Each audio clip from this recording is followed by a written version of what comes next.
ดังกุลพาติทไรรัตนะผ่านแพ้วพระเกี้ยวเจ้าต่างสามประการหมายมีพระพุทธพระธรรมพระสงฆ์อันเป็นสารณะที่เปิ่งของหมู่เฮาต่างหลายขอกราบไหว้สาบุญญาปารมีธรรม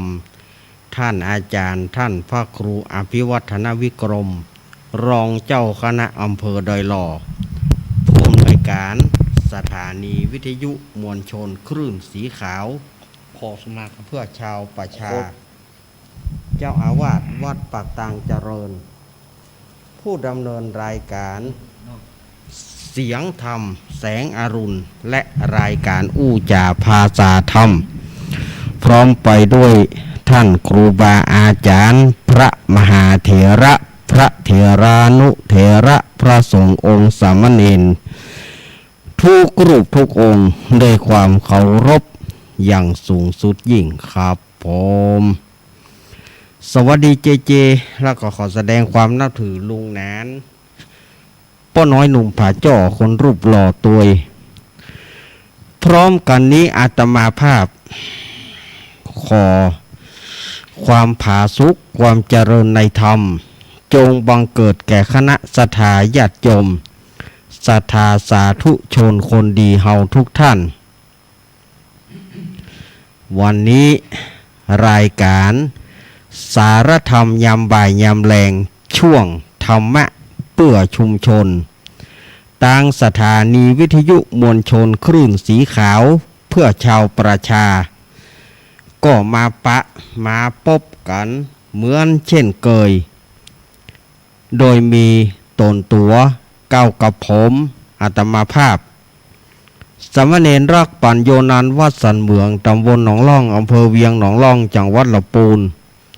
มาเป็นผู้รับผิดชอบดำเนินรายกา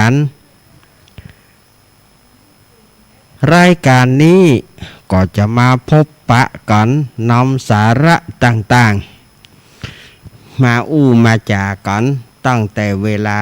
บ่าย3 โมงจนถึง5 โมงแรงทางสถานีวิทยุคลื่นพระพุทธศาสนาการศึกษาและวัฒนธรรม 104.50 วัดฝ่ายหินตำบลสุเทพอำเภอเมืองจังหวัดเชียงใหม่โดยเมตตาธรรมของท่านอาจารย์ท่านพระครูสมุวิสุวัตวรกิจโจสถานีวิทยุวัดพระบาทอุดมน้ำบ่อสาวา 100.25 เมกะเฮิรตซ์อำเภอฝาง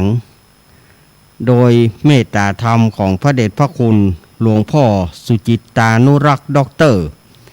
ท่านอาจารย์จำเริญโชติธรรมโมสถานีวิทยุมนต์เสียงธรรม 106.25 เมกะเฮิรตซ์ตั้งอยู่วัดบุพารามตำบลจ้างเคิงอำเภอแม่แจ่มจังหวัดเชียงใหม่โดยเมตตาธรรมของพระเดชพระคุณหลวงพ่อมงคลวิสิทธิ์เจ้าคณะอำเภอแม่แจ่มแล้วก็ท่านปรัตน์อุทัยทั้งสองท่าน2 อุทัยสถานีวิทยุวัดศรีปันเงินเรดิโออำเภอสันปะตองสถานีวิทยุแม่วางเรดิโออำเภอแม่วางสถานีวิทยุบ้านแป้นเรดิโอบ้านแป้นอำเภอเมืองจังหวัดลำพูนและสถานีวิทยุวิทยาลัยสงฆ์นครลำปาง 106.50 วัดบุญญาวาสวิหารโดยป่ออาจารย์ดร.จิรศักดิ์ปันลำอันนี้ก็คือสถานีวิทยุต่างๆที่เปิดรับสัญญาณตั้งแต่เวลานี้เป็นต้นไปมาปะก่อนวันนี้เป็นวันอังคารที่20 พฤษภาคมพุทธศักราช 2568 เดือน 8 เหนือเดือน 6 ใต้แฮมมานี่9 ค่ำพร่ำว่าเป็นวันอังคาร วันนี้เราก็ผ่านวันสำคัญของพุทธศาสนาไปแถมวันหนึ่งนั่นก็คือวันหัตถมีปูจาซึ่งผ่านไปแต่ว่าเนาะวันเดือนแฮม8 ค่ำแต่ว่าเราก็ผ่านไปวันนี้ก็9 ค่ำวันนี้ตามฉลกเสียงโจกยกแย้ย9 ค่ำโดนเสี้ยนพญาลาม วันนี้นะจะทำการมงคลใดๆ9 ค่ำโดนเสี้ยนพญาลามวันพุธวันพุกฉลกว่าหาความงามบ่ได้แล้วก็เป็นวันเสียประจำเดือนตัวเป็นวันเสียประจำเป็นวันเสียประจำเดือน8วันพุกวันเสียตัวแล้วก็ไว้เป็นวันผีหัวหลวงเรียกว่าหาความงามบ่ได้จะไปได้เลิกดีกับวันพาร์ทเนอร์วันพาร์ทเนอร์วันพาร์ทเป็นวันครูตัวแล้วก็เป็นวันเหมาะตัวขี้ไร้เกิดเป็นดีขี้ไร้เกิดเป็นดีจะไปได้วันพาร์ทเนอร์เลิกมันนะจะได้วันพัดกับวันเสาร์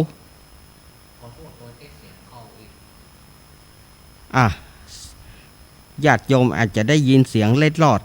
ผ่านทางวิทยุของสถาญาติโยมเนาะเพราะว่าเปิ้นแห่อย่างหูตังนอก เปิ้นแห่ยอดชัดอีกวัดเชตวันเนาะวัดตุลุงโอวัดตุลุงโออันนี้ก็ศรัทธาญาติโยมสาธุชนทั้งหลายมันจะไปได้ทำกรรมกับวันพัดกับวันเสาร์ที่ว่าเป็นเดือน8นี้แล้วก็ต่อไปมันจะเสี่ยงแล้วนะเดือน8นี่ก็จะเสี่ยงละเดือน8นี่ก็จะเสี่ยงวันจันทร์นี้เมื่อเดือน8จะเสี่ยงวันจันทร์เดือนดับมันก็เป็นวันจันทร์เดือนดับแล้วก็เดือน9จะออกแล้วเดือน9เหนือนะแต่เป็นเดือน7ใต้เดือน9เหนือเป็นเดือน7ใต้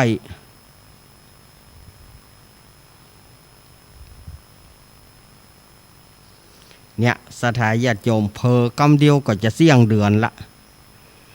เพอกำเดียวก็จะเสี่ยงเดือนละวันเวลาแป๊บเดียวก็เนี่ยได้มันเนาะวันเวลามันตึงบอกคืนหลังมันตึงไปตั้งหน้าติ๊กหมุนไปตั้งหน้าติ๊ก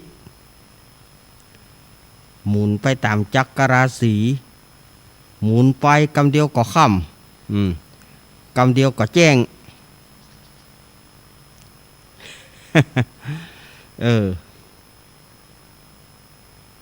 เดี๋ยวก็ค่ำก็เดี๋ยวก็แจ้งมันก็ตามตะวันเฮานี้มันค่ำตังเฮามันตกตังเฮาพอมันตกตังเฮาปุ๊บมันไปโผล่ต่างประเทศเป็นเมื่อเจ้าเฮาเป็นเมื่อค่ำบัดเดี๋ยวนี้เขากำลังหมอกตี2ตี3เหมือนกันหมอกเขาจะฟังรายการสัพเพเหระปกิณกะค่อนรุ่งใกล้แจ้งเนี่ยนั่นจะประมาณนั้นนะหมอกเขาลุกฟังกันตี3เนี่ยเนาะที่เขาฟังกันเมื่อเจ้าทุกเจ้ารายการสัพเพเหระปกิณกะธรรมะค่อนรุ่งใกล้แจ้งรายการเสียงธรรมแสงทองที่อาตมาออกวันอาทิตย์แล้วก็ครูบาอาจารย์เปิ้นออกตัวแถมวันทุกวันตี3บัดนี้เปิ้นก็ติดอยู่ต่างประเทศพวกก็จะหมอกเกิงรับหมอกรับม่วนนี่กะหมอกพ่องก็ตื่นไปกาดไปลีไปซื้อขอบซื้อครัวพ่องก็นอนฟัง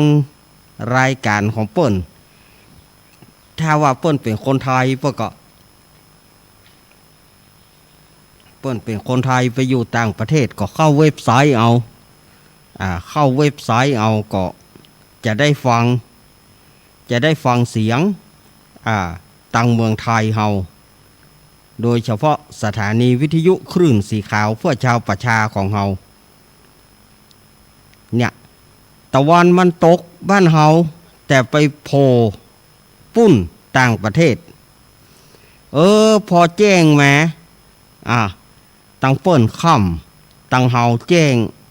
มันหมุนกันไปอย่างเงี้ยศรัทธาญาติโยมเมื่อมันหมุนกันไปแล้วก็ศรัทธาญาติโยมเขาทำมันอย่างมาพ่องแต่ละวันเนี่ยวันนี้เฮาทำงานแล้วกะ วันนี้เราทำงานแล้วกะเราทำงานอย่างมาพ่องอย่างที่อาตมาว่าเมื่อเจ้าแต่เจ้าเนาะน่าจะเป็นว่าเมื่อเจ้าเนี่ยที่ว่าญาติโยมอย่าได้ประมาทนะจะไปประมาทกันเนอโรคภัยไข้เจ็บว่าเดียวมันใกล้ตัวสถานญาติโยมว่าเดียวฮะไข้เลือดออกมาแหมละแต่ไข้เลือดออกเนี่ยมันก็ไปทางใดมันก็อยู่กับคนเฮาเนี่ยคนเฮาประมาทมันก็มีอยู่พอเห็นอย่างมันมี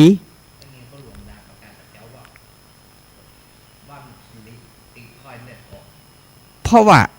ไข้เลือดออกเนี่ยมันก็มาจากพาหนะลูกน้ำยุงลายยุงไปคบก็โดนเป็นไข้เลือดออกกันฉะนั้นศรัทธาญาติโยมก็ควรจะไปประมาทโรคภัยไข้เจ็บว่าเดียวมันเข้าหาคนง่ายแต่ก่อนนี่มันบอกเข้าหาคนแต่ก่อนมันยังว่ามีท่านอาจารย์มันก็มีแต่ว่าตังรอบนอกเฮาเนี่ยไข้ต่างๆมันบอกค่อยมียุงมันก็บอกค่อยมีบัดเดี๋ยวนี้ลองพอกะยุงแต่ก่อนนี่เฮามีงัวมีควายตามฟอยให้มัน ยุงไปตอมมันไปคบมันไปกินเลือดมันก็ต้องตามฟอยฮื้อดังฟอยฮื้อยามบัดเดียวเฮาเลี้ยงงัวเลี้ยงควายนับได้นะไปตามฟอยฮื้องัวตามฟอยไล่ยุงจะเดือดร้อนเจ้าบ้านแถมแล้วพอบ้านตะกอนกับบ้านบัดเดียวมันมาเหมือนกันบ้านตะกอนไผ่ก็มีงัวบ้านไผ่ก็มีควายบ้านไผ่ก็มีเปิ้นตามก็เฮาตามควรหันอุ้มเหี่ยก็บอกว่ากันบัดเดียวนี่ลองว่าเฮาไปมีเหี่ยเจ้าหนึ่งแล้วไปตามไฟเดือดร้อนตึงบ้านนะนี่คนบัดเดียวมันบ่ให้บัดดีมันบ่ใจมันบ่จะมาไปแจ้งพ่อหลวงไปแจ้งกำนันบัดเดียวนี่มันจะเป็นอย่างนี้ไปแจ้งพ่อหลวงเหี่ยแจ้งกำนันหมดท่ากระเดียวพ่อหลวงกำนันมาหมอยในฐานะที่ว่าพ่อแขวนก็คือกำนันนั่นนะสมัยก่อนพวกห้องพ่อแขวนพ่อแขวนเนี่ยมันกินแคว้นกินสถานที่ตำบลใหญ่ตำบลทุกตำบลจะต้องมีพ่อแขวนมีกำนันอยู่นะบัดเดียวพวกกับห้องกับพวกกำนันพ่อหลวงนี่แต่ก่อนพวกห้องอย่างแก่บ้านไปแจ้งปูแก่ปูแขวนเนยแล้วก็ลวดไปแจ้งปูขูนเนยปูขูนก็คือในอำเภอนั่นนะปูขูนไปแจ้งปูขูนเนี่ยเนผู้ว่านั้นไปห้องป่อเมืองไปหาขูนแล้วไปแจ้งป่อเมืองเนอะตึงว่าแล้วใจจะไปหาป่อเมืองปุ่นไปหาผู้ว่าปุ่นสมัยตะก้อนไปได้เข้าไปถึงจะตึกอำเภอก็ยังได้เตียวไปก็ตึกป่อแขวนหรือว่ากำนันท่านนะอันนี้ก็คือใจความของเรื่องราวต่างๆที่เฮามาอู้กัน สมัยตะก่อนงัวบ้านเปิ้นก็มีควายบ้านเปิ้นก็มีมัดตามปืนกะล่างฮะตามฟอยให้มันเหียมันถึงบ่ได้ด่ากันควรบ้านเปิ้นก็มาตังเฮาควรบ้านเฮาก็ไปตังเปิ้นไฟแหงงะแต่ก็ว่าเล่นกับเซียวกับไปเหียเพราะว่ามันมีงัวมีงัวยุงมาตอมงัวก็ถือว่าสมัยก่อนมันกับบ่ได้เอาเปรียบเสียเปรียบกันแต่ยังบัดเดียวนี่ถ้าเกิดว่าเราไปเลี้ยงแล้วก็เลี้ยงในบ้านค่ำมาเราก็ต้องตามไฟให้มันเมื่อเราตามไฟให้มันก็มีปัญหาเพราะว่าควรไปรบกวนบัดเดียวจะเนี่ยหยังมันต้องถามพี่น้องชาวบ้านต้องทำประชาคมคำว่าทำประชาคมเนี่ยก็คือว่าถามพี่น้องชาวบ้านทั่วถึงกันว่าหันตัวก่อเฮาจะเลี้ยงหมูจะเลี้ยงงัวก็ต้องไปถามประชาคมชาวบ้านถ้าชาวบ้านบอกให้เอาก็แปลว่าบ่ได้จัดบ่ได้เลี้ยง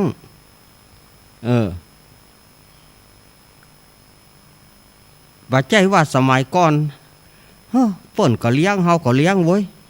ก็ซื้อกันมา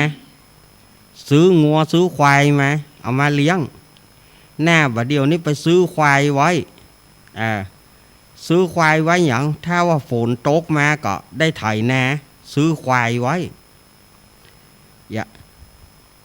ค่ำมาก็ต้องตามไฟให้มันดังไฟให้มันถ้ายามบัดเดียวถ้าฝ่ายจะเลี้ยงต้องไปประชาคมก่อนต้องไปทำประชาคมก่อนต้องไปถามไปถามพ่อหลวงจะฮ้องมาประชุมแล้วถามว่าท่านหารตัวก่อถ้าหารตัวคนไหนหารตัวก็เซ็นตามนี้คนได้บ่หารตัวก็บ่เซ็นถ้าคนที่เซ็นนักก็งานนักก็ผ่านการประชาคมก็เลี้ยงได้แต่อย่าให้รบกวนชาวบ้านนะแต่ถ้าหากว่าประชาคมนั้นบ่ผ่านบ่มีคนเซ็นก็เอามาเลี้ยงบ่ได้เดือดร้อนตะก้อนนี่สถาญาติโยมหมูมัดปืนกะล่างอุดแอนเถียหมูมัดปืนกะล่างมัดปืนใต้ถุนบ้านมัดปืนกะล่างอุดแอนเถียไผก็บอกว่าคือไผเหม็นขี้หมูเหม็นหงตัวเหม็นหงเปิ้นหุแล้วขี้หมูตะกอนมันก็บ่ได้แหงเพราะว่าบ่ได้ใจอาหารมาใจอาหารแล้วเอาอย่างให้มันกินหยวกกาผักกาแกบเถียข้าวเปลี่ยนเถียเนี่ยอุปกรณ์เลี้ยงหมูบาใจได้มีอันหยังนั่งแหนเอาให้มันกินแล้วก็เลี้ยงสมัยตะก่อนบ่ได้เล่งเลี้ยงสมัยก่อนให้มันปอขวบปอปีเอาหมูน้อยมาเลี้ยงก็เลี้ยงให้มันได้ขวบก่อนจะขายอดเลี้ยงมันไปค่ำมาไปเสาะผักมาต้มกันเข้าบ่หมีแกบบ่หมีก็ไปสีเข้าเพื่อข้าได้แกบไปสีเข้าเอามาสูนกันหยวกก็เอามาซอยต้มตัวกันหยวกผ่องพักบุ้งพักเบี้ยพักโหมต่างๆเอามาเลี้ยงจนว่าปอขวบปอปีว่าจะเลี้ยงเล่งอย่างเดียว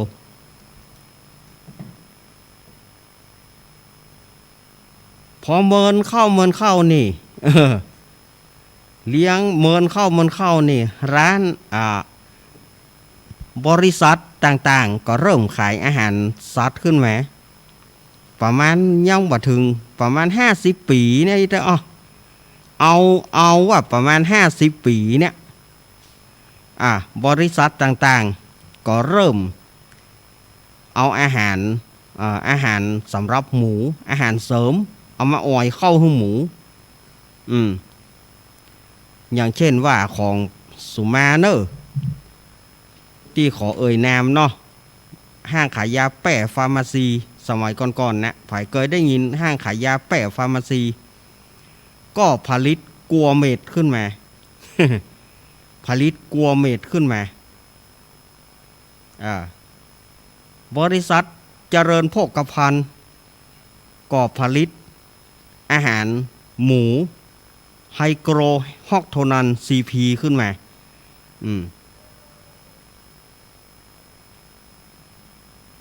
ก็จากนั้นก็มีการผลิตอาหาร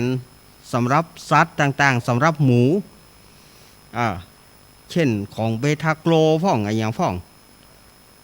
เอาให้หมูกินทีแรกกับว่าใจว่าหยังเอาผสมอาหารเอาอ้อยอาหารให้มันกินเอาอ้อยเข้าให้มันกินเอาอ้อยเข้าให้มันกินเตื้อน้อยจากนั้นก็บอกว่าเลี้ยงหมูให้ตุ้ยจะเลี้ยงหมูให้ตุ้ยปันได้ขึ้นได้ขายต้องให้มันกินนักๆจากนั้นการที่จะให้แกบจะให้แกบให้ข้าวเปียนให้ผักต้มมันก็หายไปจากนั้นก็เป็นอาหารล้วนๆเอาให้มันกินอาหารให้มันกินบ่เมินก็ได้ขายละบ่ถึงเนี่ยย่างเก่งก็ขี้แตนก็บ่เกิน2 เดือน3 เดือนก็ได้ขายละสมัยตะก้อนนี่เลี้ยงหมูปอขวบก่อนให้มันได้ขวบก่อนบ่ถึงขวบบ่ใจได้ขายเลี้ยงมันไปอย่างนั้นนะเลี้ยงมันไปอย่างนั้นนะให้ได้ขวบก่อนน่ะสมัยก่อนจะเป็นนี้อีกมันมาเมื่อประมาณสัก50 ปีมานี่มันจึงมีอาหารเสริมเพราะอาหารเสริมเอาอ้อยให้มันกินแต่น้อยอาหารเม็ดอาหารผงเอาอ้อยให้มันกินเมินเข้ากับเป็นอาหารล้วนบ่ได้เอาศูนย์เข้าให้มันกิน บ่ได้ศูนย์เข้าให้มันกินเมินเข้าก็มีอาหารสัตว์ต่างๆแต่ก่อนจะมีหมูเป็ดไก่หมูเป็ดไก่ถ้านะที่จะกินอาหารเอาเข้าผลิตเพื่ออาหารงัวอาหารควายอาหารนกอาหารปลาต่างๆปลาบะเดียวบ่ใช่ใครว่าอาตมาบ่ใช่ติใช่ตวยปลาบะเดียวนี่เฮาได้มาสมมติว่าอย่างญาติโยมเนาะเปิ้นนึ่งใส่บาตรก็ดีเปิ้นแกงใส่บาตรก็ดีเฮาบ่กินเตื้ออีนะเราเอาละไว้สักกำก็เดียวข่าวละปลาตะก้อนเฮามันบ่ใช่ข่าวลูกปลาตะก้อนข้าวเหมือนกันแต่เปิ้นบ่ใช่ข่าวอย่างอีปลาบ่เดียวข้าวจนกินบ่ได้เพราะหยังมันกินอาหารปลาก็กินอาหารสัตว์ต่างๆมันกินอาหารมดกบก็เลี้ยงด้วยอาหารเร่งมันให้มันใหญ่โวยเนี่ยคนเฮาถึงมีก้าโรคพยาธิคนเฮาจึงมีโรคพยาธิกับตัวผงชูรสสมัยตะก้อนผงชูรสเฮาปะก็เฮาบ่เคยได้กินแต่เมื่อประมาณ50 กว่าปีก็เริ่มมีผงชูรสขึ้นมาบ่ใส่มันก็บ่ลำพ่องก็ใส่กำนักกินอย่าง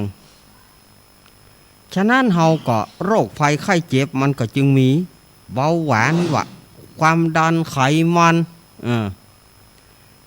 เบาหวานความดันไขมันต่างๆโรคภัยต่างๆก้อยเกยอย่างนี้กบอย่างนี้มันเป็นเลี้ยงอาหารมดบ่ได้เป็นธรรมชาติแต่ก่อนนี้กบเขาไปกลางโต่งกลางนาไปหันใส่กบปอด กบปอดนี่มันตัวใหญ่แล้วมันขำปอดอยู่นั่นนะมันจำศีลคนเฒ่าคนแก่เพราะว่ากบจำศีลแต่เฮาเป็นละอ่อนบ่ฮู้หยังเอามันมีหั่นกะมันไปทางใดกะขอเกาะขึ้นมาเอามายำกะเอามาคั่วกะแกงแคมาปิ้งกะ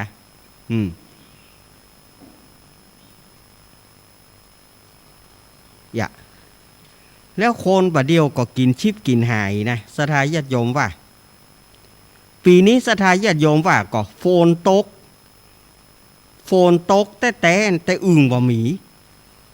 แต่กูปีนี่มันเดือดกันเศร้าอย่าฝนตกมาค่ำมาฝนตกมาเขาลองฟังเจ้าอึ่งขี้ค้านอึ่งขี้ค้านวางอันตัวที่ขี้ค้านเดี๋ยวแกะวางมันขี้ค้านหมดแล้วเศร้าอย่าบาเดียนเมินเข้าอึ่งโขกนี่อึ่งโขกอึ่งตัวมนตัวหลวงนะมันมาแปะมันอ่ะพออึ่งโขกนั่นแผ่มาอึ่งขี้ค้านหายแซบญาติโยมเชื่อก่ออึ่งโขกนี่มันมาปดเสียมันได้โขกนี่อยู่ไก่บะไก่นี่เฮายังได้ยินเสียงมันอยู่มันโขกมันห้องมันโขกกันแล้วก็อึ่งข้างลายหลังจากที่มันหายไปจัดเมินแต่ปีนี้ญาติโยมเชื่อฝนตกแต่อึ่งมันไปทางใดหมดก็ว่าเขาเอามันไปขายอย่าหมดมันบ่หมีแต่ก็เตือนนะตำกลางตำสวนลำไยนั่นนะเขาบอกคือเขาสวนลำไยตำหลังวัดนั่นมันโขกเศร้าเหี่ยปีนี้ฝนตกขึ้นตึกบ่มีอึ่งมันก็แปลกนะมันก็แปลกมันสูญหายไปหมด ปีนี้ดักวิทดักไวบ่มีเสียงอึ่งอึ่งข้างลายก็บ่ห้องอึ่งโขกก็บ่โขกอึ่งขี้ค้านก็บ่วางโลกมันเปลี่ยนไปอย่าหมดโลกมันเปลี่ยนไปอย่าหมดแต่ก่อนนี่ถ้าฝนตกฟังเสียงอึ่งเปิ้นบ่ออกอึดหูดังเปิ้นบ่ออกแต่งแปลงเสียงเปิ้นบ่ออกมาเตื้อแต่งแปลงเสียงอึดหูดังอย่าวาง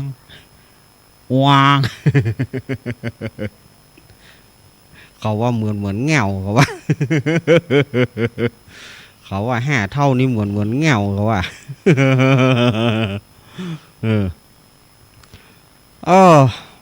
บัดเดียวนี่หาเป็นยานะแต่มันก็มีบางที่บางแห่งบางที่มันก็มีอยู่แต่บางที่มันก็สูญหายไปเขาก็เอาไปเพาะเลี้ยงนะเขาก็เอาไปเพาะเลี้ยงเหมือนกันอึ่งนี่นะอึ่งโขกเขานี่เขาก็ไปเพาะเลี้ยงทางอีสานบางที่เปิ้นเอาแป้งปลาแดกอะสถานญาติโยมปลาแดกคือหยังปลาแดกก็คือหาอาตมาเจอกับตัวเก่าสมัยอยู่กรุงเทพ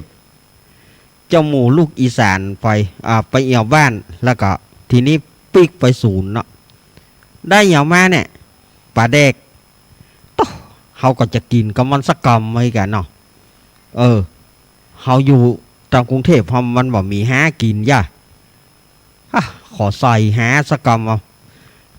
ถามว่ามกมาก่อนมกมาขอจิ้มหน่อย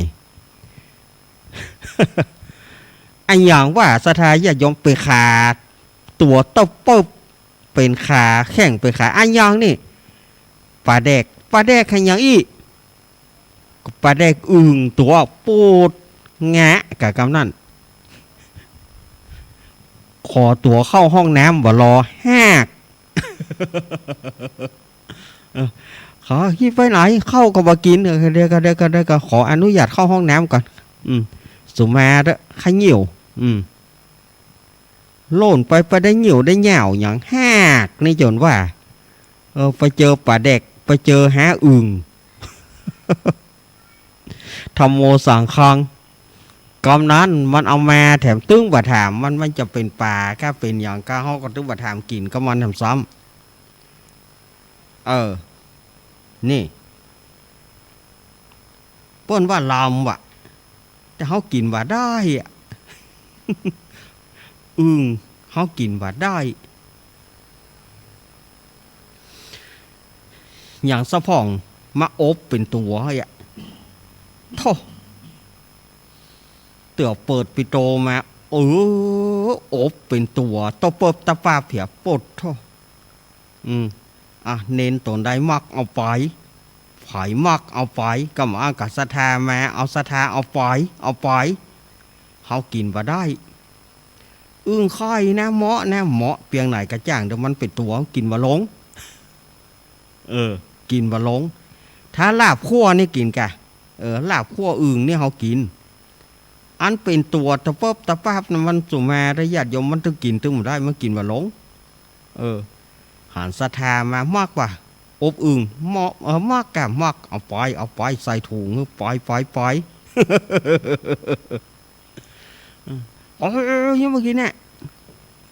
ไข่ยังซ้ำไข่กระจ่างว่าไข่กระจ่างมันกินมาลงเล่นเป็นตัวตะปบตะปับอันที่เปิ้นกินได้กับว่านะที่เปิ้นกินลำเปิ้นก็เฮากินว่าได้สถานที่อย่างมันต้องกินตึมได้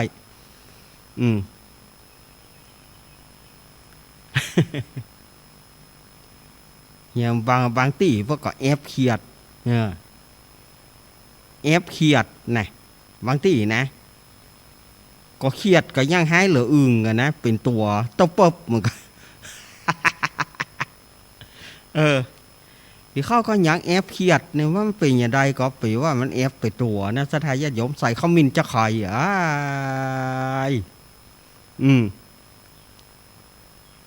ไปทางใดก็ไป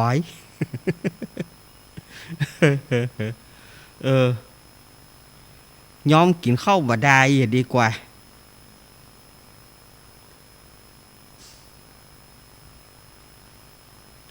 มันของกินลำอยู่ที่คนมากนะบะเดียวมันก็เป็นอย่างวิถีชีวิตของคนเฮานี่มันเสาะหากินแต่ก่อนนี่แมงนิ้วเนาะอีนิ้วอีหวกเนาะอีหวกกบอีหวกเขียดอีหวกนะเขาไปเอากันนะสมัยก่อนแม่พ่อจะเอามาแอบมาหยังเฮานี่แสนที่จะบ่ใครกินนะแม่บังคับเพื่อกินมันว่าจะมีของกินเตือกก็ได้กะจิกะแหนมมันกึดกินตัวมันก็บ่ได้อีหวกนี่นะลูกออดนี่นะ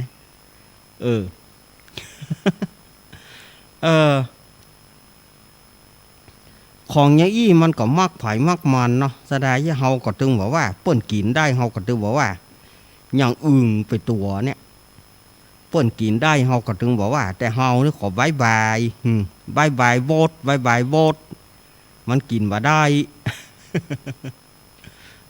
มันกินบ่ได้ถ้าเอาไปลาบแล้วคั่วนี่กินลาบคั่วนี่กินอยู่แต่จะเอามาเป็นตัวนี่โนเวสเวิร์นเวอร์โนเวสเวิร์นเวอร์กินบ่ได้พ่องเปิดกับปดเต้าบ่หูตังกินแน่ก็ตึงบ่หูนั่นนะสะพ่องกับโพไข่มาเอากะกินก็ไข่มากับปอก็มันทรมานอันเหลือก็บ่ต้องกินนะห้องว่าก้าไข่มันก็ปออิ่มละมันจึงได้อย่างเงาหนึ่งโปดโทกุ้มอิ่มแล้วอิ่มเหลือตัวก่อนก็ถูกสูนั่นนะแต่มันถึงกินมาได้บ่เฮ้ยมันถึงกินตึมได้เอาไป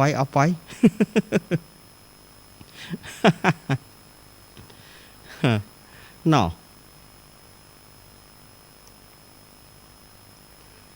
พ่องก็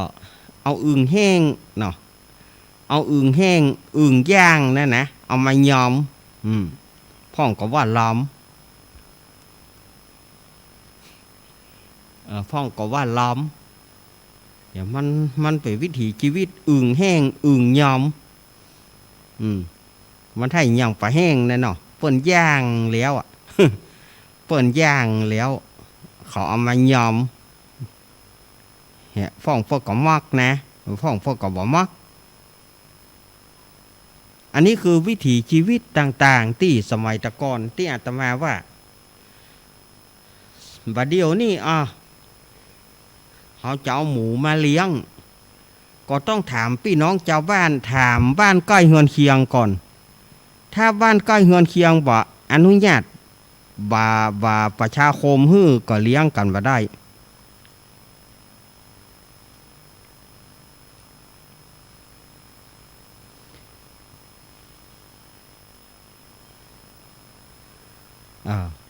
มันจะเป็นอย่างนี้เวลานี้มันเดือดร้อนมันไปเดือดร้อนเปิ้นพอบ่เดียวนี่อย่างว่านะกันเนาะขี้หมูมันแห้งย่ะบ่เดียวแต่เฮาก็บ่ติบ่ตอยเปิ้นนะมันก็เป็นการค้าการขายของเปิ้นแต่ละคนสมัยก่อนเฮาไปหางดงนี่เฮาจะไปหางดงนี่เฮาเข้าไก่หางดงนี่สุดปิดฟาร์มหมูเปิ้นน่ะสมัยก่อนสมัย40กว่าปีนะสมัยนั้นอาตมาไปรักษาตาลูกอาตมาไปรักษาตาที่สนามกีฬาเทศบาลนครเชียงใหม่เมื่อปี25นะต้นปี25นะอาตมาไปรักษาตาก็ต้องนั่งรถยนต์ไปนั่งรถยนต์ไปนั่งรถยนต์จากบ้านสลีกัวเก้าสันปะตองนี่ไปเชียงใหม่ไปสนามกีฬาพุ่นนะรถพอถึงเวลารถพอถึงมาฮับขำที่พักคณะอาตมาไปพักกับบ้านญาติที่บ้านสลีกัวเก้าขำมาเพื่อกับมาฮับเอาไปกายหางดงนะฟาร์มหมูตึงแตกตึงแต่ซาบขี้หมูนี่ตึงไงตึงไปตึงมาขาไปก็โดนขามาก็โดนขาไปก็โดนขามาก็โดนหางดงนี่นะบัดเดียวเปิ้นมีละบัดเดียวเปิ้นบ่มีละแต่ก่อนไปฟาร์มหมูสุดเจียนหูเจียนตาในบ่เหอะ40กว่าปีแล้วแต่ว่าปี25แล้วอาตมาไปยาตาไปรักษาตาเนาะไปรักษาตาที่สนามกีฬาเทศบาลนครเชียงใหม่กันนะแต่มันบ่หาย มันบ่หายสมัยที่ไปรักษาตามันบ่หายเมื่อมันบ่หายมันก็ต้องมาอยู่สภาพเนี้ยบอดสนิทซิดหามลง บอดสนิทซิดหามลงอาตมาก็ไปสารพัดนะสถาญาติโยมตะกอนฟ้องว่าอย่าบอกปลาไปรักษาตะกอนก็ปลาไปรักษาพ่อแม่ก็ปลาไปรักษาของดีมีที่ไหนไปเอาหมอมีที่ไหนก็ไปอาตมายุดเมื่ออาตมาอายุสาวพออายุสาวแล้วมันบ่มีความหมายแล้วมันบ่รักษาบ่หายละอายุสาวก็เปิ้นมาจวนไปให้ก็บ่ตึงบ่ไปตึกอายุสาวนั่นนะพออายุสาวปุ๊บก็ไปสักทีปอละสมัยอายุ18-19ไปอยู่มุ่นไปล่าไปไหว้ละอ่อน ละอ่อนสัก 2-3 ขวบเปิ้นว่าเป็นหมอฤาษี แต่บ่ชื่อบ้านเปิ้นนะมันจะเสียบ้านเปิ้นบ่อะ อาตมาไปนะไปยอมไหว้ละอ่อนจะกินขนมเดี๋ยวไอ้ซื้อให้หมอนอซื้อขนมให้บ่เป่าไหว้ขอเติมปอหมอเป่าให้ไอ้กำ เสียเปิ้นได้ขาดคออย่างว่า ก็บ่ใจว่ากะเฮาโคนบ้านเปิ้นโคนตั้งดอยตั้งอย่างแถมพี่น้องปากกยอตั้งดอยแถมลงกันมาเพื่อจะมาขอน้ำมนต์ มีโยมคนนั้นแม่ป่นป่วยนักเนาะแล้วก็หมอเกิดคัดคอขึ้นมากะหมอเกิดงอแงขึ้นมา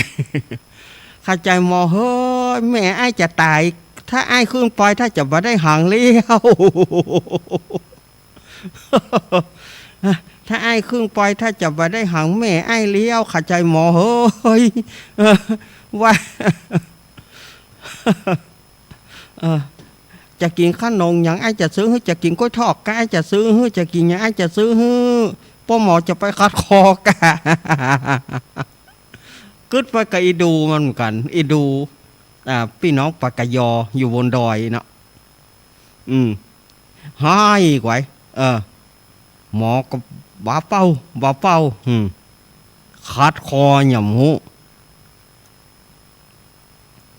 มันเป็นแต่ว่าเขาไปลองปากกันไปด้วยกันเนี้ยไปรถอาตมาเขาไปและทีนี้ก็พ่องก็ไปดูถูกเปิ้นน่ะเราอ่อนแต่อี้มันยังมีน้ำยาอย่างไปพ่อเขาบ่ได้ขอมันเป่าตัวคอนแซ่เล่นได้กะยังกะปุ๊ดยังว่ามันหูยังว่ามันหูไปป๊บขาดคอทันทีจุนี่จนว่าพอดีเปิ้นขายขนมบ้านท่านเนาะเปิ้นขายขนมบ้านหมอคนนี้นะหมอน้อยคนนี้นะไปหมอเอาอย่างเลือกเอาเนี่ยไอ้ซื้อไอ้ใจบุดจะกินกล้วยทอดบุดจะกินขนมไข่เหี้ยบุดจะกินนั่น บุดจะกินขนมมันทอดซื้อฮื้ปัดกว่าจะเป่าไปแบบเต็มใจทำละน้ำมนต์ยายนี่เนาะสมมติว่าโต๊ะนี่เป็นตี้ยายน้ำมนต์นะก็เป่าพรวดเดียวอะมาคัดคอมันนะเป่าพรวดเดียวนะเอาแล้วมาเจอทางตันละมาเจอคัดคอยละก็จำเป็นต้องเอาน้ำมนต์อันนั้นมากินมาอาบเนี่ยสถาญาติโยมอันนี้อาตมากับปยามาสารพัดนะปยากับประยุทธ์บัจเจประยุทธ์ไปศิริราช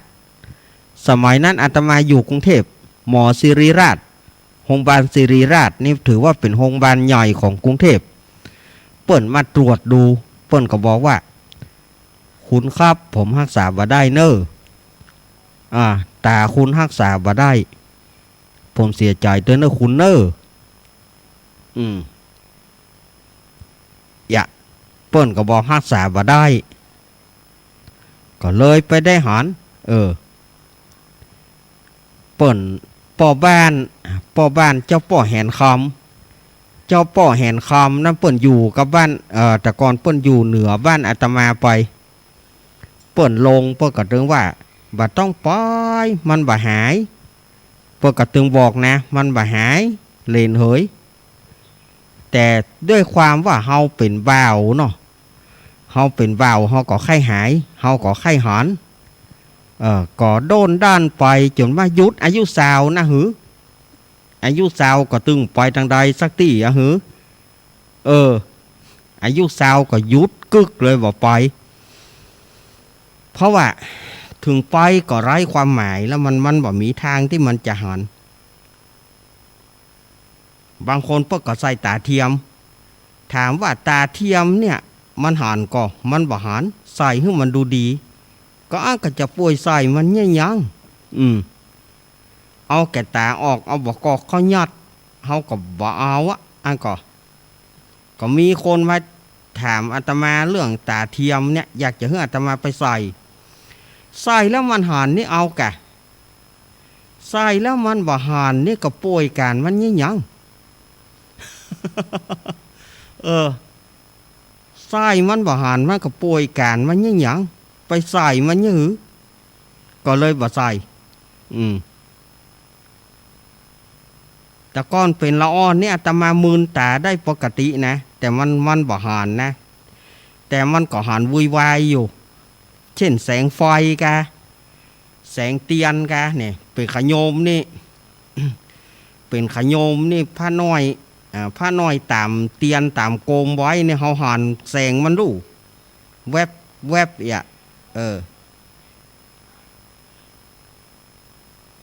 ก่อนก็บอกผ้าน้อยเขาไปตามเตียนไว้อย่างนี้เขาว่าแสดงว่าตาคิงพอหันแสงก็บ่าผ้าน้อยเขาจังลองภูมิเขาหลอดแต่เอาตะเกียงกาเอาโกมกายเขายองไปทางหน้าเฮาแล้วเฮามันหันแสงโกมนี่ไฟฉายเฮาก็หันแสงมันลูก แต่มันมันเข้าอายุ15-16มันก็เสื่อมไปมันก็บ่หันละบ่หันแสงอย่างสักอย่างจนประเดียวก็ยังว่านะมืดสนิทซิดหามลงอย่างที่ว่านะกันเนาะ มืดสนิทซิดหามลงพอได้อย่างสักอย่างอันนี้ก็คือความเนี่ยอันนี้อู้ถึงชีวิตเก่าๆอัตมานะชีวิตเก่าๆอัตมานี่น้ำมนต์ที่ไหนเปิ้นว่าดีไปหมดเป็นอย่างบะเดียวเปิ้นบอกเปิ้นบอกว่าน้ำมนต์เท่าใครจะไปเอาแต่ตะก่อนเฮาไข้หายเฮาก็ไปเอายาไหนดีเฮาก็ไปยาบ้านปุ้นดีเฮาก็ไปยาบ้านเพดีเฮาก็ไปสมัยก่อนแต่มายุดอายุสาวก็ตึ้งบ่ถามหาหมอไหนก็จ้างเปิ้นมีตาเทียมนะแต่ก่อนเคยออกตาพิสูจน์เดี๋ยวกันตาพิสูจน์หรือว่าตามไปดูที่เปิ้นมีตาเทียม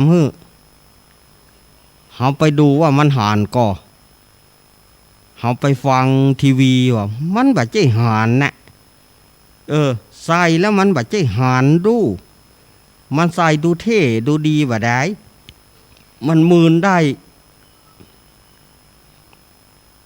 เหมือนตาบอดน้ำใสบ่ได้มันบ่หานอันก็เอามีคนมาจักจวนหลายคนกะมาจักจวนว่าไปใส่บ่ใส่แล้วมันหันก็มาหันสัก 40-50% นี่ก็ดีนะมันไปหันจะได้เพื่อมันดูเท่อังก็บอกเอาเสี่ยงสตางค์เสียสตางค์มันฟรีนะฟรีกะจ่างเตอะเหมา มาเอาดีกว่าก็มันบ่มีความหมายนะศรัทธาญาติโยมว่าใส่แล้วก็ใส่ไปมันบ่มีความหมายใส่แล้วก็มันบ่หานนี่ก็ป่วยใส่มันยิ่งหยังว่ามาถ้าป่วยใส่มันจะไปดูเท่อย่างใดหะหมอว่ามืนตาได้มาแมบแต่แล้วบ่หานนี่ก็มันก็ป่วยมันยิ่งหยังแถมบ่ใส่ดีกว่า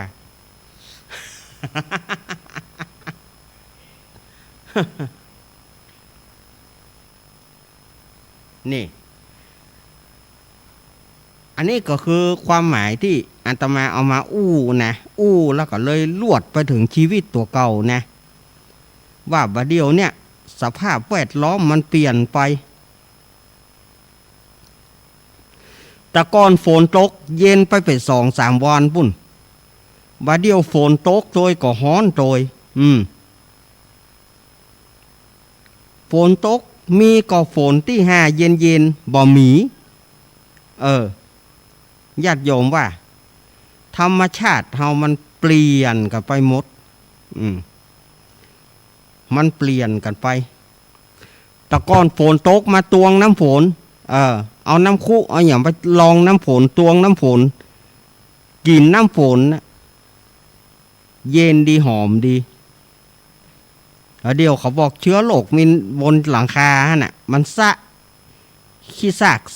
อย่างต่างๆขี้คู่ขี้ฮอนอย่างออกบนหลังคาจะไปกินบัดเดียวบ่ได้กินน้ำฝนรู้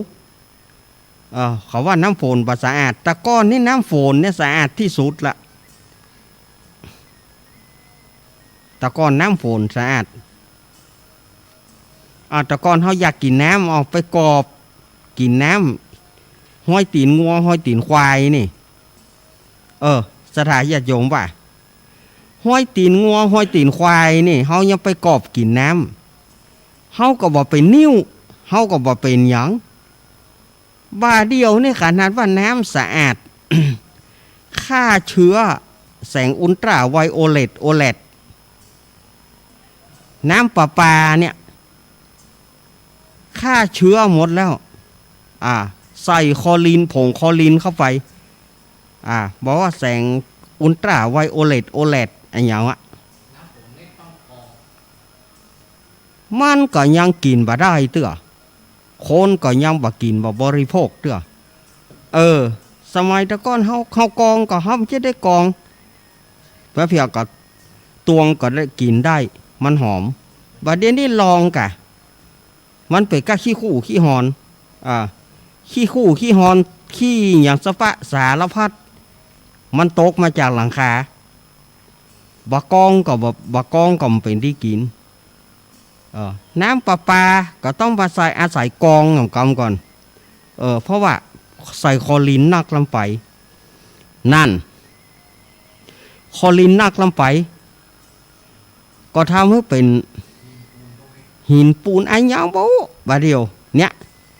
แต่ก่อนเขาตักกินน้ำบ่อนะสถานญาติโยมน้ำบ่อเนี่ยเขาเอามากินเปิ่นลางแต่อันน่ะบ่ได้กองนะเปิ่นลางเอาลางเอาน้ำขี้คูนออกใส่เจลแววก็กินกันได้นะบาดเดียวนี่น้ำประปาอย่างกระจ่างก็กินบ่ได้เนี่ยมันยุคสมัยมันเปลี่ยนไปกันหมดยุคของเฮาบาดเดียวกินน้ำขวดน้ำดื่มชุมชนน้ำดื่มอย่างต่างๆต้องยอมเสี่ยงต้องยอมกดต้องยอมไปซื้อน้ำแต่ก่อนเฮาได้ซื้อก่อนน้ำเฮาไม่ได้ซื้อมาถึงนี่ก็หมดเวลาละสถานญาติโยมเว้นไว้5 นาทีก็เดี๋ยวรอกำเดียวเนอะอาตมาจะพักกำเดียวเนอะก็เดี๋ยวก็ปากันในรอบที่2ใครที่จะฟังละครวันนี้ละครเรื่องยุ่งมีแน่วันนี้รอกำเดียวเนอะเจริญพร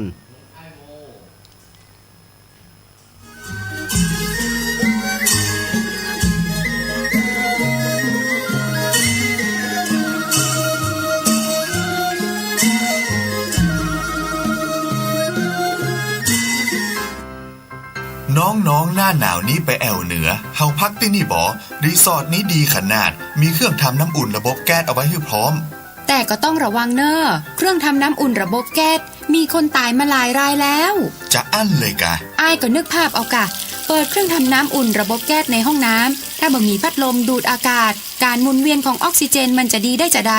ในเมื่อการเผาไหม้บ่สมบูรณ์ก็เกิดการสะสมแก๊สคาร์บอนมอนอกไซด์สูดดมเข้าไปมันจะไปจับกับเม็ดเลือดแดงและทำให้เม็ดเลือดแดงจับกับออกซิเจนได้น้อยลงเมื่อออกซิเจนเข้าบ่ถึงปอดก็จะย่าให้คลื่นไส้เมาหัวหายใจยากจนถึงขั้นเป็นลมแล้วก็ตายได้โดยเฉพาะคนที่มีโรคประจำตัวเช่นโรคหัวใจโรคเลือดจางหอบหืดถุงลมโป่งพองโรคความดันโลหิตสูงซึ่งจะมีโอกาสสูงกว่าคนอื่นน่ากลัวขนาดเนาะมันก็บ่ถึงขนาดนั้นถ้าหารู้วิธี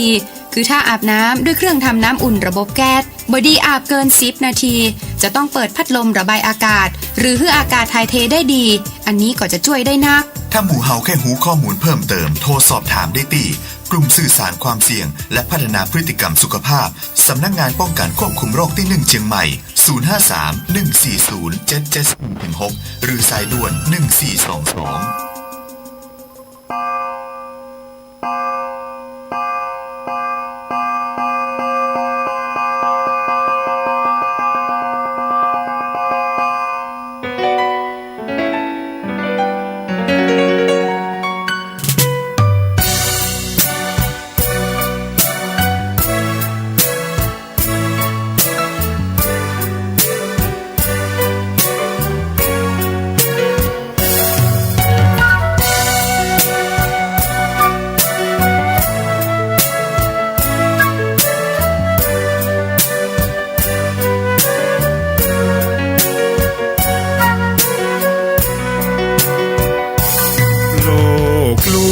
ชวนให้คิดอนิจจัง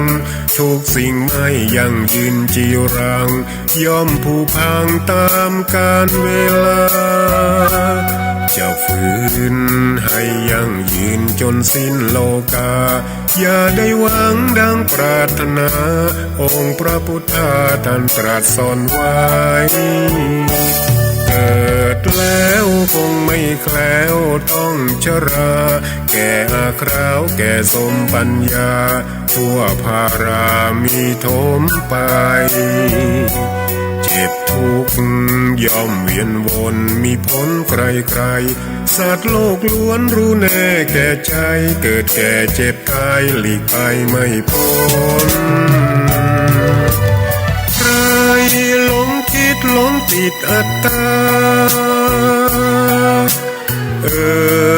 ว่าใจ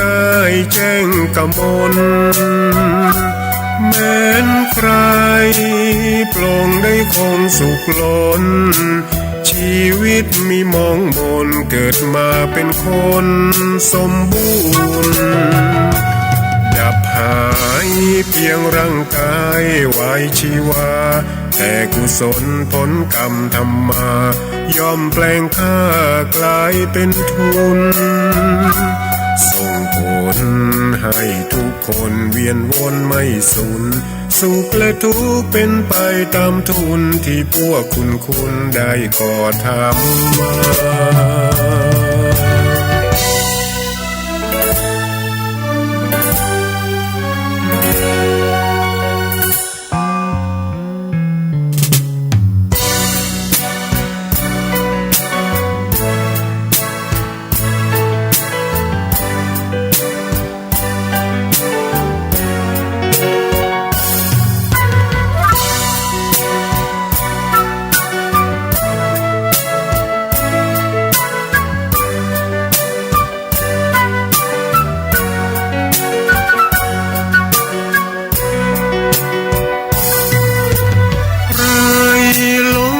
หลงติดอัตตา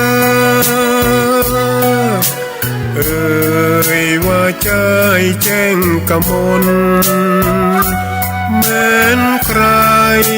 ปลงได้คงสุขล้นชีวิตมีมองมนเกิดมาเป็นคนสมบูรณ์ดับหายเพียงร่างกายไว้ชีวาแต่กุศลผลกรรมทำมาย่อมแปลงค่ากลายเป็นทุนส่งผลให้ทุกคนเวียนวนไม่สูญสุขและทุกข์เป็นไปตามทุนที่พวกคุณได้ก่อทำมา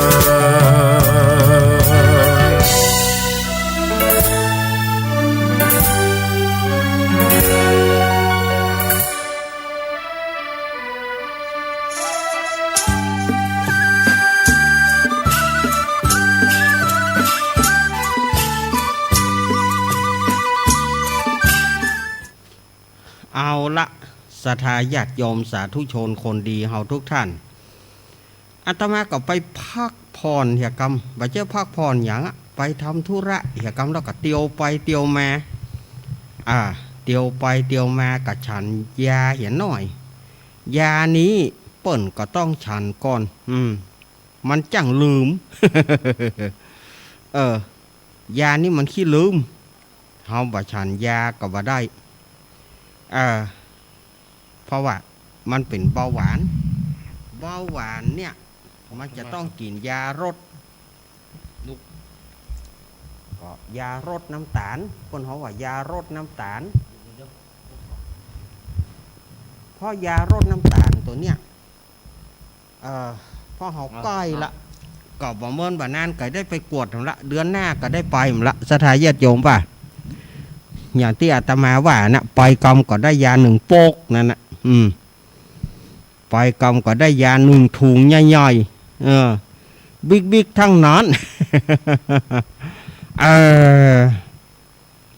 หมอจัดถึก เขาว่าจะไปกินได้จะไปกินเสี่ยงก็ไปฉันเสี่ยงก็โอ้ยก็มันก็บ่ใจว่าจะกินเป็นกล่อมเมื่อใดก็มันก็แปลว่ายานั้นเพิ่นก็เอาเม็ด2 เม็ด ยานั้น2 เม็ดยานั้นเม็ดมันก็ต้านนะกะมันก็จะมีอย่าง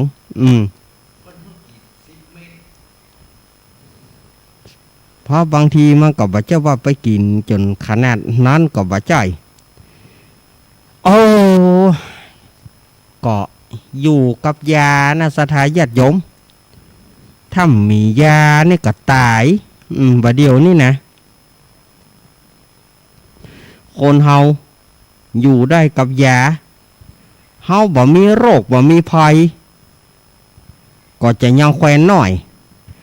ถ้ามีโรคมีภัยนะเอ้ยยาก็จำเป็นได้กินถ้าไปกวดถ้ามันมีบอกว่าจะไปความดันความดันอย่างกระจ้างเตอะมันก็ต้องอาศัยตัวยานั่นนะลดมันไปยาลดความดันวะยาลดไขมันวะ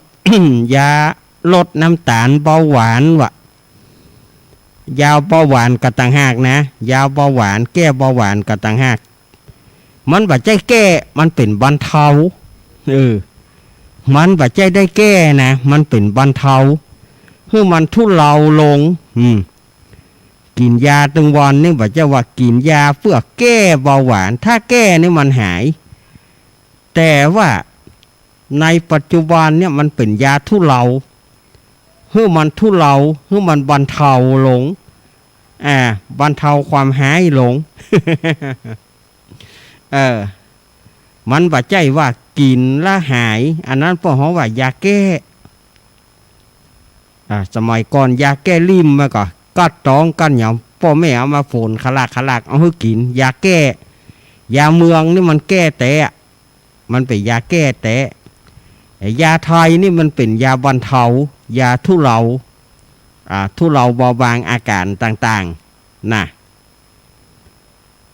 อาตมาเจอเมื่ออายุ40สลายโยมอายุ40ปุ๊บก็ไปกวดเป็นเบาหวานได้กินยาตั้งแต่อายุ40มาบัดเดียว57กินยามา17 ปีสลายโยมว่าถ้ามันเป็นยาแก้แต่มันต้องหายหมอจะต้องงดบรรจ่ายยาอันนั้นนี่ถ้าอันนั้นนี่แสดงว่ามันไปถูกทางมันเป็นยาแก้แต่อันนี้มันเป็นยาบรรเทาว่าเตื้อก็ขึ้นว่าเตื้อก็ลงน้ำตาลเนี่ยน้ำตาลกับความดันเนี่ยสถาญาติโยมมันต้องขนานกันนะขึ้นกับลงท่านความดันนี่เฮาวัดกุติดเตื้อกับบางทีกับติด2 ติดมาวัดเตื้องติด2 ติดมาวัดเตื้องวัดแล้วก็โจทย์ไปฮอดวันที่เฮาไปตามนัดนะหมอมันก็จะพอความดันเตื้อนี้สูงความดันเตื้อนี้ต่ำหมอมันจะพอที่ตามสมุดนั่นนะตามสมุดนะ ตามสมุดที่เฮาโจทย์เฮาไปวัดความดันแล้วก็โจทย์นั่นสถาญาติโยมว่านายก็ห้านนะเนาะอีป้อยแม่เหยมาถ้าไปซ่อหาเครียดมันแต่ก่อนนี่เขาก็เคยเครียดอยู่จะต้องได้กินยาตลอดชีวิต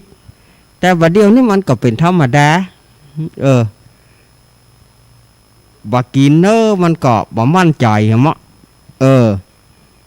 บักกินเนอก็บ่มั่นใจเกิดว่าหมอว่าบักกินยาลุ่นเนี่ยท่านเป็นน้ำตาลขึ้นก็ดีความดันขึ้นก็ดีแสดงว่าท่านบ่ได้กินยาเนี่ยเขาจะไปจุเปิ้นก็บ่ได้แม่นก็ฉะนั้นเขาก็ต้องกินยาถึงวันนี่วันละ2 เวลา วันละ2 เวลา2 เวลาสถาญาติโยมว่าพ่องก็โอ้ยเกิดมาจะไปได้เอาแม่เนอโรคพยาธิอาพาธต่างๆจะไปเอาแม่เนอก็พายใครเอาแม่เฮาก็ไม่ได้เอาแม่ เจ้าพ่องถามเฮาท่านจะเอามาเงี้ยหยังเอาก็เฮาฮู้ว่าเฮาเกิดมาก็เฮาเกิดมาก็เหมือนกับศรัทธาญาติโยมนั่นน่ะ ก็เฮาก็เกิดมาก็คือศรัทธาญาติโยมเหมือนศรัทธาญาติโยมกู้ระเบียดนิ้วแหละแต่เฮาจะไปหูจะได้ว่าโรคภัยไข้เจ็บมันตวยเฮาแม่เฮาจะหูได้จะได้เฮาหูมาก่อนเฮาก็บ่ใจเฮาก็บ่หูศรัทธาญาติโยมพ่องเอาโรคเอาพยาธิมาอยู่ตวยภัยจะเอามาอยู่ตวยญาติโยมบางทีความเข้าใจของญาติโยมอย่างบางทีตู้เจ้าพระนายไปบิณฑบาตหมามันไปคบก่อนก็ดีหมาไปเอาไก่ไปคบไก่พวกก็ดีจะเอามาตัวใหญ่ๆวะโอ้ก็มันใหญ่ๆมันเจ้ก็มันโล่นนำแน่เขาไปไล่ให้มันตึกต่อไล่ให้มันตึกต่อมันใจฟังว่ะแรงไล่มันแรงโล่นมันโล่นไปตั้งหน้าติ๊กๆกระเดียวมันแวบเข้าตีเขาจะหันมันน่ะ ไปไหนเอาแม่ไปตัวก็เฮาก็มันแบบจะมีสายอ้อมสายดางลู่มันแบบจะมีสายอ้อมสายดางลู่จะต้องมัดมันก็มันโล่นไปตัวเฮาจะยิ่งอย่างใด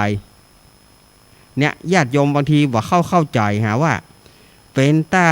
เอาแหมมาตัวเนี่ยเอาไก่เปิ้นตายอันนี้อีกก็พายจะอยากให้มันเกิด อาตมาก็ว่าอยากให้มันเกิดก็มันปล่อยคนเดียวมันว่าที่ว่าใจแหมเฮาแต่มันปล่อยตัวเฮาก็ยังมีบางทีมันว่าใจแหมวอดนะแต่มันปล่อยตัวเฮาเพราะมันการว่าเฮาไปกรุงบาทมันได้ยินเสียงกองมองมันปล่อยละมันลูกที่ไหนมาเฮาก็ไม่ใจหูมันได้ยินเสียงกองมองมันก็ไปละมันจำนะมันจำ ไอ้ที่มันก็ไปไล่เมียววนพ่องไล่หยางป้วนพ่องมันก็ ก็ย้ำมาตัวอย่างก็พายจะเอาแม่นี่มันใช่แม่เฮามันโล่นมาตัวเฮาประจำเฮาก็จะได้ไปเอามันแม่ เนาะ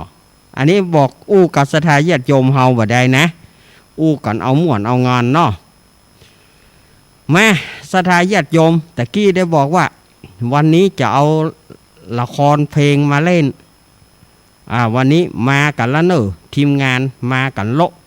ละลุงไอ้ก็มาไอ้ก้อนก็มาวันนี้ทีมงานคณะลุงไอ้และสหายมากันทืดๆแล้วเด้อ ครับสวัสดีครับลุงพี่ไอโวครับโอ้สวัสดีโยสวัสดีครับมายังโยมายังโยมานี่มาเย็นอย่าคอนเย็นอย่าคอนกันไปพ่องเนาะเย็นนี่ไงกันไปพ่องโหว่าลุงไอ้มาพี่ไอโวครับวันนี้ไอ้ก้อนโบมาก่อครับมาเยี่ยวก็ชี้ว่าจะไปขึ้นบะม่วงบ่มีไฟประชงอีป้อเนอะอีเนาะคิงประชงป้อกำมันมีไฟประชงอีป้อเนี่ยบ่าอีเนาะ อย่างไอ้ก็หมอม่วงไอ้ก้อนโบบ่แล้วแต่แกครับใบเยี่ยวเชื่อก็ข้างบ่เมื่อเนี่ยบ่เชียงก็จำเป็นจะให้เชียงเนี่ยหมอม่วงก็ถูกหมอม่วงถูกบ่ฟอนมันเถอะฟอนใหญ่ไว้กินเตื้อแง่กะมันบ่ยากาบ่ดีเตื้อนี้เตื้อแง่มันก็อาจจะดีเนี่ยไอ้ก้อนครับเฮ้ยไอ้ก้อนโบครับสวัสดีวันการนะครับสวัสดีเนาะมาทำแล้วเนอะละครปืนบ้านปืนเมืองสวัสดีวันการวันที่20นะครับนะวันนี้ไอ้ก้อนโบกินข้าวตอนกำอย่างอย่างครับก็ปลูกบะม่วงตอมบะม่วงนั่นนะแกชิงปลูกบะม่วงกับตอมบะม่วงนั่นนี่ใครตอมเฮ้อครับ ตามคนเดียวไป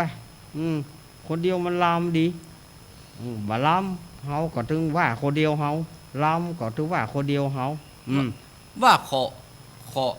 อเปิดต่ำเฮ้ออีกบ่ได้ขอก็ลามอยู่เนี่ยคนเดียวก็ได้พ่อง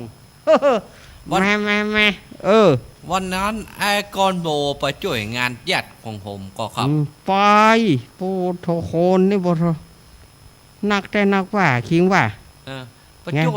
ช่วยไอ้อย่างเปิดครับก็สะปะสารพัดแต่งานเปิดนั้นมันอย่างว่านั่นเนาะเอาเงินเขาตุกเลยมันว่าได้ตุกไอ้อย่างนั่งแหนงานไหนว่ามีไปเอาแม่เนี่ยนายว่ามีไปเอาแม่มันง่ายดีลูกป้าไอโบรอครับไปช่วยไอ้อย่างเปิดครับไปแปลงขะตวงพ่องไปแปลงอย่างพ่องไงบอสเสียศพเหรอเสียศพก็ไปแปลงอย่างหมอเปิ้นเยี่ยวโมเยี่ยวเขาบอกก็บอกป้าไอเมื่อเหียป้าไอจะเป็นโยมเด้อมันฮ้อนเมื่อเหียบ่ถ้ามาอยู่ก็เขาไว้เพราะว่าคนมันยากแล้วก็จะเป็นโยมไงเป็นลมกระจีเลยกะเนี่ยมันใจจะยีไงแต่มันบ่ใจนี่กะมาวันนี้ละครในเรื่องของเจ้าบ้านมันอย่าได้เรื่องของเจ้าบ้านมันเป็นเรื่องของเจ้าบ้านต่างๆลูกวันนี้นะท่อโอละเวง เรื่องของเจ้าบ้านเฮามันก็เป็นว่าอย่างอาก่อนเฮ้ยวันนั้นอาก่อนบอกช่วยเปิ้นเพียวเต้นเพียวอะไรอย่างกะเพียวแล้วเปิ้นบอกว่ามันการหมู่หนุ่มเขาเท่าแล้วบอกเฮ้ยหมู่หนุ่มเขาลบเฮามันบ่ตานเปิ้นแหมก็บ่ตาน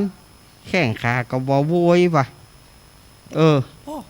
อากอนโบแข็งแรงเหลียบเพราะไอโบก่อนนะ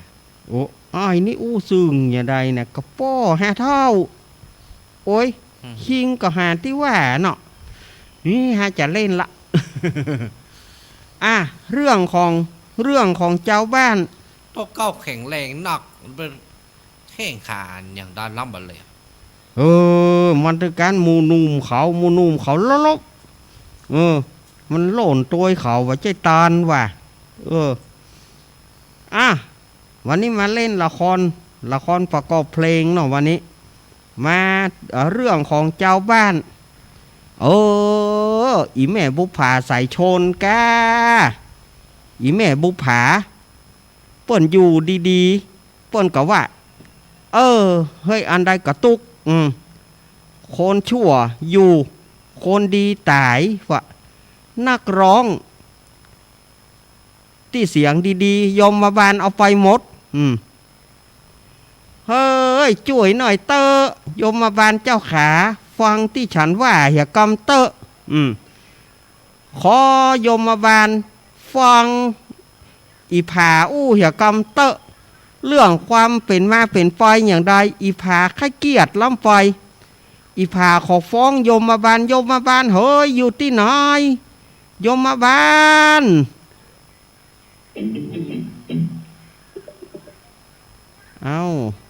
มาอ่านแถม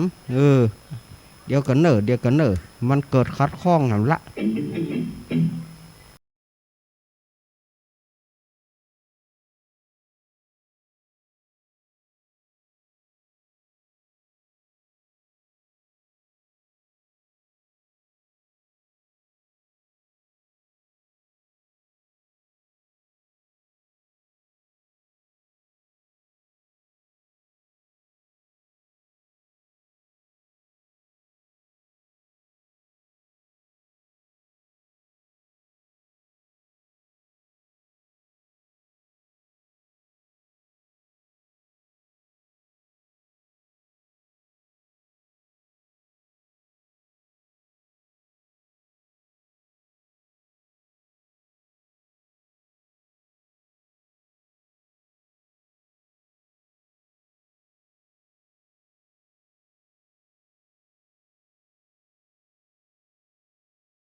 ใส่สอนคีรีโหไอ้สอนจะไปไหนโหผานี่อย่างฮะแน่เอิ้นอย่างก็เอิ้นโยมมาบานนะไอ้สอนเฮ้ยโฮ้ยก็ขนาดผาไปเอิ้นโยมมาบานนั่นนะแล้วไอ้สอนจะไปไหนเอิ้นเทวดาเอิ้นพระอินทร์ พระอินทร์เห็นเหรอพระอินทร์เจ้าขาช่วยน้อยเหรอโอ้ไปจะได้ฮะสอนคีรีก็ไปเอิ้นพระอินทร์เจ้าขาพระอินทร์เจ้าขาช่วยน้อยวะ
เจ้าขา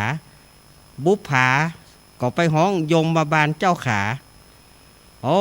สอนคีรีก็บุปผาก็ไปปะใส่วิภาราชเปลืองสุวรรณถามว่าโหวิภาราชไปไหนคิดแล้วกลุ่มฮะนี่อย่างก็บอกกันหน่อยเหรอคิดแล้วกลุ่มก็กู้มาอย่างว่าเดียวนี่คิดแล้วมันกลุ่มไอ้สอนเหยพี่ผาเหยคิดแล้วมันกลุ่มคิดเมื่อใดก็กลุ่มก็มันกลุ่มเรื่องไอ้อย่างว่าเดียวนี่ก็ลองบอกมาหน่อยอะมันบอกบ่ได้นะไอ้สอนพี่ผามันบอกบ่ได้มันคิดแล้วเมื่อใดมันก็กลุ่มขนาดเลยโอ้ก็คิดแล้วกลุ่มอย่างไรว่าเดียวเนี่ย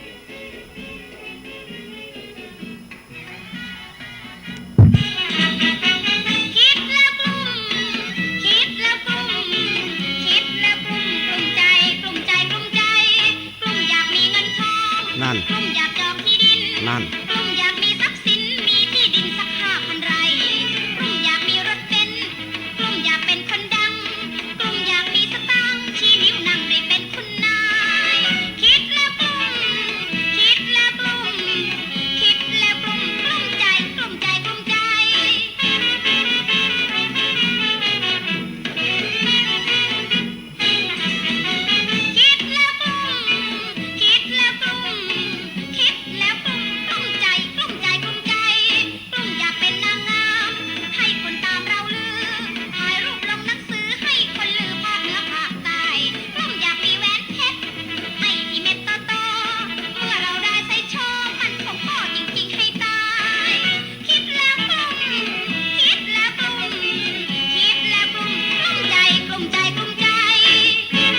โอ้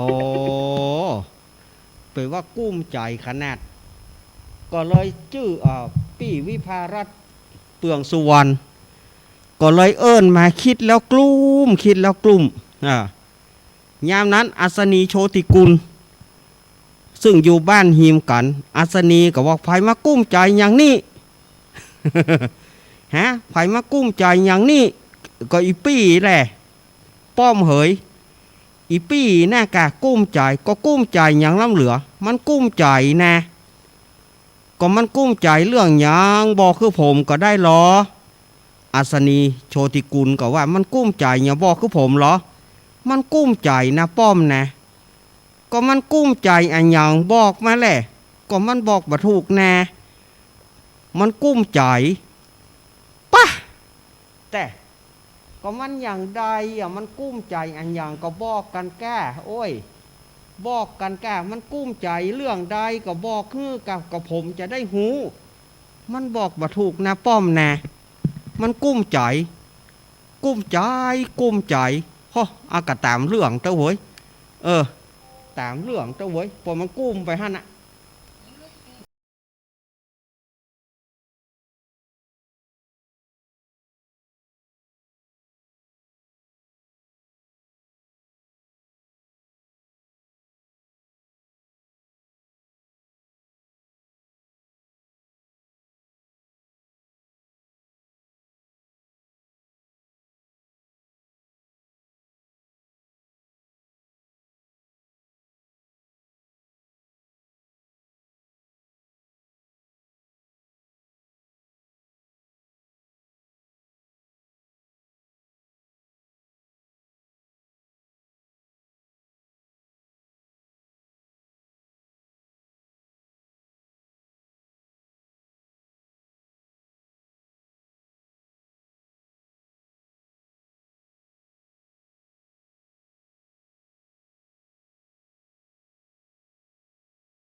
บ่มีลอลิงถ้าจะให้ถูกมันต้องเป็นว่ากลุ้มใจแต่นี่มันบ่มีลอลิงมันก็เลยเป็นกุ้มใจกุ้มใจที่บ่มีลอลิงก็เลยกุ้มซ้ำไปบ่ปอไก่มาเข้าห้องอัดของอัศนีแฮมจะไปได้ไล่ไก่ไปตัวเอ้าเอ้าเอ้า ไก่ต้องเข้าห้องอัดมันจะไล่อย่างใดกับบดีก็เลยเอาไปจังหวะเพลงเอ้าเอ้า ทีนี้มาถึงหลวงพ่อพรพิรมย์แน่แต่กี้ไปหาบุพาสายชนสอนคีรีศรีประจวบมหาวิภาราชเปลืองสุวรรณมหาอัศนีโชติกุลทีนี้ก็ไปปะใส่หลวงพ่อพรพิรมย์หลวงพ่อจะไปไหนหลวงพ่อหาอยู่ก็สู่เขาให้จะตายเลยเฮ้ยอีผาก็ไปฟ้องยมบาลไอสอนก็ไปฟ้องพญาอินอีวิภาราชก็คิดแล้วกุ้มไอ้ป้อมอัศนีก็กุ้มใจให้ไปละอีเฮ้ยตุลุงพรจะไปไหนให้ไปละให้ไปชมโดงดีกว่าให้ไปเอี่ยวป่าเอี่ยวโดงให้จะไปชมโดงดีกว่าให้จองสู ไปละเด้อวะจะไปอย่างไรวะเดี๋ยวนี้จะไปแล้ววะจะไปจะไปแล้ววะ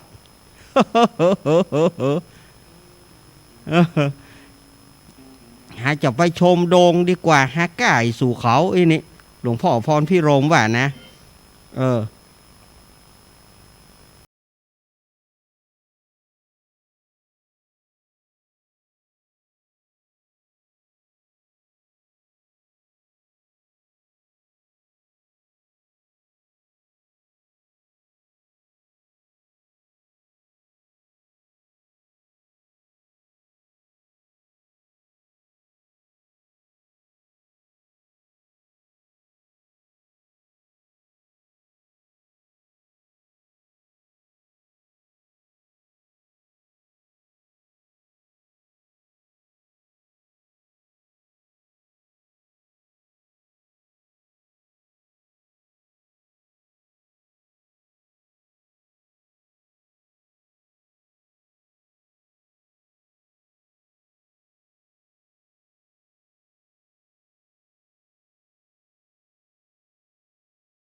เดินชมป่าดารดาษรุกขชาติดื่นดาดไปโน่นพิกุลยอดกุ่นจ้อก้อต่อก้านแตกกอระกะกิ่งไกวแก้วเกตแกมกันกลางกั้นกบกิ่งเกลื่อนกลาดลูกกลิ้งพันกิ่งคามไก่รังเจียกขจีริ้นจีขจรลินจงต้นจ้อนขจรชื่นใจสตือสตอติดต่อต้นเต็งใบโตลูกเต็งต้นเต็งแข็งไตยางใหญ่ใบย่นกิ่งโยนลูกเยอะ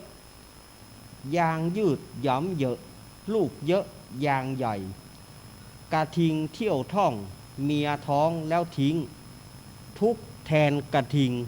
ผัวทิ้งช้ำใจละมั่งเดินเมียงเข้าเคียงตัวเมียคลุกเคล้าคลอเคลียเหมือนเมียผัวใหม่ฝูงแรดช้างร้องตามร่องป่าร้างเจ้าแรดเหลียวหลังโดนลิงวิ่งไล่สมันปนเม่นมันเดินเล่นตามหมู่โน่นหมีตามหมูเข้าหมู่กอไม้โน่นช้างชนกันแย่งต้นอ้อยช้างพอแทงฉาดเลือดฉังช้างดุพอใช้จิ้งจอกเที่ยวจรตามดอนป่าแจงเรื่องไรไม่แจ้งร้องหอนจับใจนกยูงหางใหญ่มันรำไม่ไข่หยุดหย่อนขยับขย่อนบนยอดลำใหญ่นกเงือกชะง่อนแบกหงอนชะโงกซบเศร้าโศกสิ้นสุขสดใสโน่นนกกาเหว่าเจ้าบินผวามาเจอต้นว่าที่หมายตาเอาไว้ลูกว่าร่วงวายเสียดายลูกว่ากาเหว่าไม่มาลูกว่าสวัยกาเหว่าบินมาทำไมลูกว่าล่วงหมดกาเหว่าเลยอดสลดหัวใจโลกนี้อนิจจังอย่าหวังนึกแน่ไม่เที่ยงไม่แท้ย่อมแปลเปลี่ยนไปกาเหว่าโอดว่าเหมือนดังข้าหมดหวังวิมานรักพังพลาดพลั้งเผลอไผลต้องใช้ธรรมะชำระบั่นรอนมิให้นิวรณ์มากล่อนจิตใจเหมือนข้าวหนีเขียวไม่เกี่ยวหญิงใดไม่ขอรักใครเช่นกาเหว่าเอ่ยอันนี้คือ ใจความของเพลงที่หลวงพ่อพรพิรมเนาะเพลงชมดงที่มีคำว่าเพลินชมป่าดารดาษก็คือเปิ้นเน้นเอาภาษาไทยทุกตัวเนี่ยสถาญาติโยมที่หลวงพ่อเปิ้นบรรจงฮ้องเอาไว้เมื่อเปิ้นไปคารวาสนะแล้วเปิ้นฮ้องเอาไว้ชื่อเพลงชมดงเนี่ยเปิ้นฮ้องแล้วกับเปิ้นกับประพันธ์เองแต่งเองเลยหลวงพ่อพรพิรมบุญสมมีสมวงเนาะชื่อแต่เปิ้นหรือว่าบุญสมอยุธยาเดี๋ยวเปิ้นมรณภาพไปละหลวงพ่อพรพิรมสังกัดกับวงดนตรีจุฬารัตน์วงดนตรีจุฬารัตน์ที่มีครูมงคลอมตยกุลเป็นหัวหน้าที่อาตมาเอามาเปิดวันนั้นนั่นแหละเพลงที่หลวงพ่อกับอีป้อชายเมืองสิงห์เอามาโต้กัน ที่อาตมาเปิดวันนั้นเนาะ เฮาก็นึกว่าคนบ้านเฮาบ่ฟังงี้เนาะแจ้งมาอย่าได้หมดกัดไม้ แสดงว่าฟังอยู่กาฟังไก่เหรอ เพลงมันโต้กันโต้ไปโต้มาเนาะเนี่ยแล้วก็มีเพลงนี้ชมดงป้อชายเมืองสิงห์กับว่าน้อยหน้านะมีเพลงชมสวนแต่ว่าของอาตมาบ่มีอัลบั้มแฮนนี่ไดของอาตมาบ่มีเพลงชมสวนของชายเมืองสิงห์นี่นะยังเสาะหายังบ่ได้เตื้อเสาะหาเพลงเข้าใส่ยังบ่ได้เตื้อเพลงชมสวนมีโอกาสแล้วจะไปเสาะหามาใส่กันชมสวน เอามาแก้กับเพลงชมโดงเนี่ยเอามาแก้กัน อ้าวละครก็จบลงสถาญาติโยมเหยเรื่องของเจ้าบ้านเรื่องของเจ้าบ้านแต่กันเนาะมือเจ้าบ้านคนหนึ่งเจ้าอย่างหนึ่งเจ้าบ้านคนหนึ่งเจ้าอย่างหนึ่งหลวงพ่อพรพิรมเปิดไปชมโดงดีกว่า ตามใจสู่เตอะอีพาเฮ้ยไอสอนนี่หรอกุยปายเลยเฮ้ย เอามาเล่นกันไปได้เนอะสถาญาติโยมอย่าได้ถือจริงๆจังๆนะเพื่อเอาม่วนกับปอละเพื่อฟังกันเอาม่วนกับปอละเนาะไม่ต้องคิดอะไรมากอาตมาว่าแล้วว่า ถ้ารายการอาตมาเนี่ยมันถึงจะมีหลากหลายรูปแบบ อย่าได้คิดอะไรมากถ้าคิดนักก็เปลืองคิดนักก็ปวดหัวว่าต้องไปคิดอย่างนักละสถาญาติโยมเหยเพลงแต่ก่อนมันก็บ่ใช่ว่ามันมีกับเพลงบางเพลงนะมันก็เป็นธรรมะไปในตัวก็มีบางเพลงมันก็เป็นธรรมะไปในตัว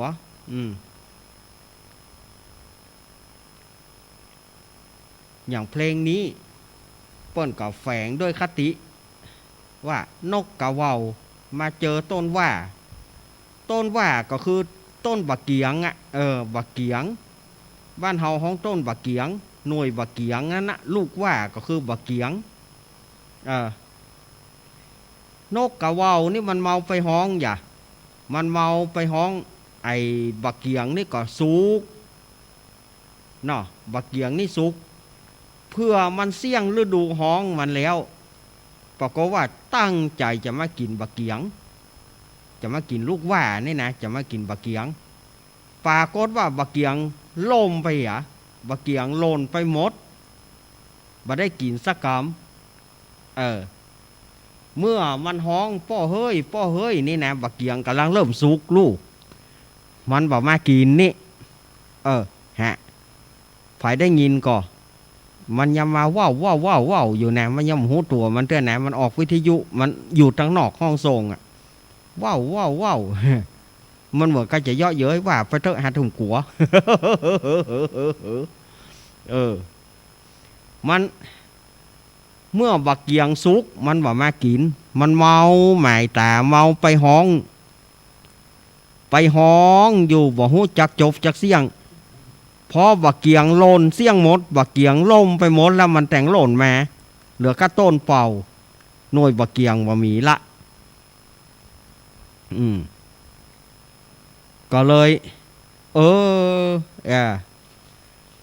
นกกะเว้าก็เลยเศร้าโศกบ่ได้กินสักคำตั้งใจเป็นมั่นเป็นเหมาะจะมากินหน่วยบักเกียงซ้ำว่าบ่ได้กินบักเกียงล่มไปหมดทีนี้หลวงพ่อพรพิรมนี่เปิ้นก็เลยเปิ้นว่าจักแม่น้ำตังห้าเหมือนกันนะเพลงนี้นะเล่าไปเล่ามาเล่าไปเล่ามาก็เอามาแหวงเข้าตัวเก่าเนี่ยการแต่งเพลงก็แหวงเข้าตัวเก่า จักแม่น้ำตังห้าไปแล้วนะแต่ว่าเอาปิกคืนมาหาตัวเก่าเกี้ยวมาหาตัวเก่าจนได้กาเว้าหมดว่ากาเว้าอดว่าก็เหมือนดังข้าหมดหวังวิมานรักพังพลาดพลั้งเผลอไผลเนี่ยต้องใช้ธรรมะชำระบั่นรอนมิให้นิวรณ์มาก่อนจิตใจเหมือนข้าวหนีเขียวไม่เกี่ยวหญิงใดไม่ขอช้ำใจเช่นกาเว้า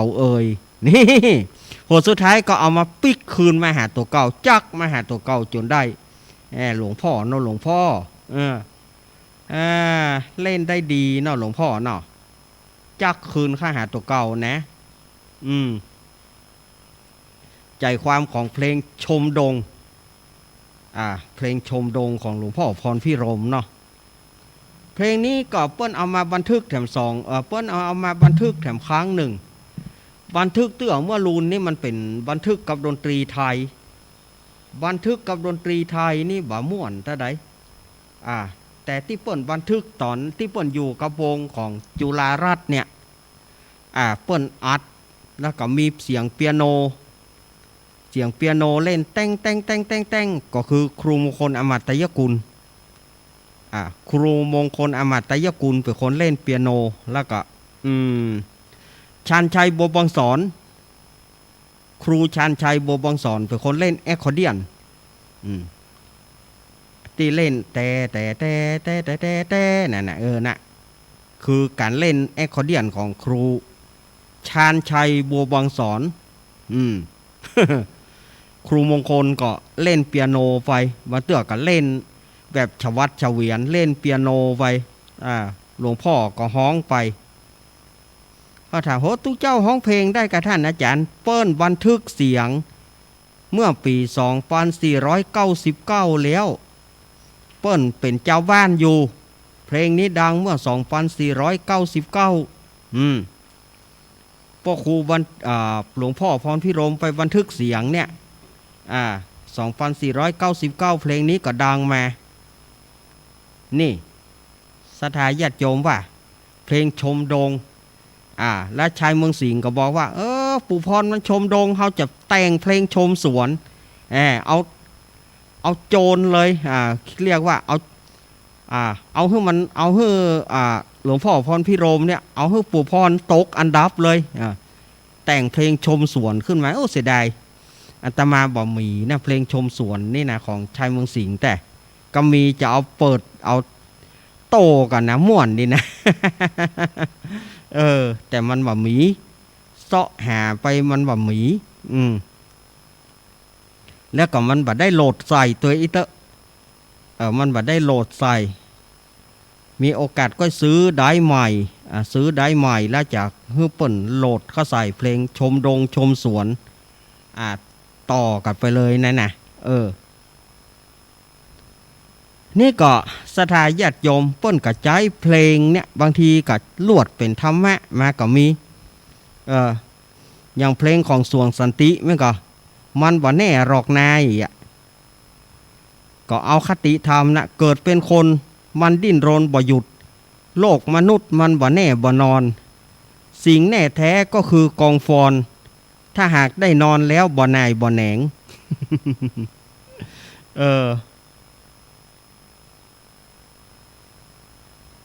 มันก็เป็นเพลงที่เปิ้นแต่งขึ้นมาคนชื่อน้อยโตใหญ่ก็มากมีคนชื่อดีทุกยากก็เหลือหลายคนชื่อบุญหลายตายไปตะวานี้ คนที่ตายก็เอาไปฝังคนที่ยังก็ทำความดีโอ้ยมันบ่แน่หรอกนายนั่นสวงสันติว่าอันนะแล้วมีแหมท่อนหนึ่งเกิดเป็นคนมันบ่สูงก็ต่ำบ้างตัวดำได้เมียขาวก็มีบ้างมีเงินทองรับรองว่าดีจะชั่วจะดีมีแต่คนนับถือได้เมียงามทุกยามอยู่สุขบ่มีทุกข์เข้ามาลูกหือแต่พอเราตายสามวัยพ้นมือเมียเฮานั่นหรือบ่ฮู้สิเป็นเมียใคร เมื่อตายเมื่ออยู่เป็นเมียเฮาตายไปแล้วไปเป็นเมียไผ่แถมก็บ่ฮู้มันบ่แน่อันนี้ก็เป็นมาจากเพลงแล้วก็แฝงด้วยคติธรรมะเข้ามา แต่ท่านอาจารย์วางนี้มาแปลกนะวางนี้มาแปลโลกนะเนาะก็เอาไปพ่องแปลกพ่องมันก็แปลกไปพ่องเพื่อความม่วนความงานบ่ให้ได้เครียดกันบ่ได้สถาญาติโยมคลายอารมณ์คลายความทุกข์คลายความโศกลงพ่องจิตฮ้อนใจฮ้อนกายฮ้อนได้ฟังละครพ่องเพลงพ่องมันก็ทำให้มันจิตใจมันก็จื่นขึ้นมานี่นั่นไปอีลูกละครของปู่ไอโวเด็กย่ะปล่อยแล้วกับปู่ไอโวปล่อยพุ่นเลี้ยวลูกมาปล่อยพุ่นเลี้ยว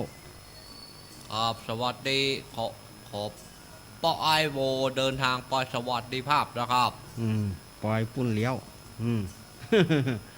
เนี่ยสถาญาติโยมบางทีเฮาเอามา อาตมานี่เป็นฝ่ายที่เลยบอกใจว่าเนี่ยมันเสียสถาบันของวิทยุเสียสถาบันของอย่างอันนี้ไม่ใช่ คืออาตมาเอามาเล่นเพราะอย่างเล่นเพราะคลายความเครียดคลายความที่ว่าเรื่องต่างๆมันปัญหาสารพัดบ่เรื่องปัญหาสารพัดบ่อีป่อเรื่องตังอีป่อก็ยังแม่ตังแม่ก็ยังปี่ยังปี่ก็ยังน้องก็เดียวเถียงกันละสืบกันยนกคนปูด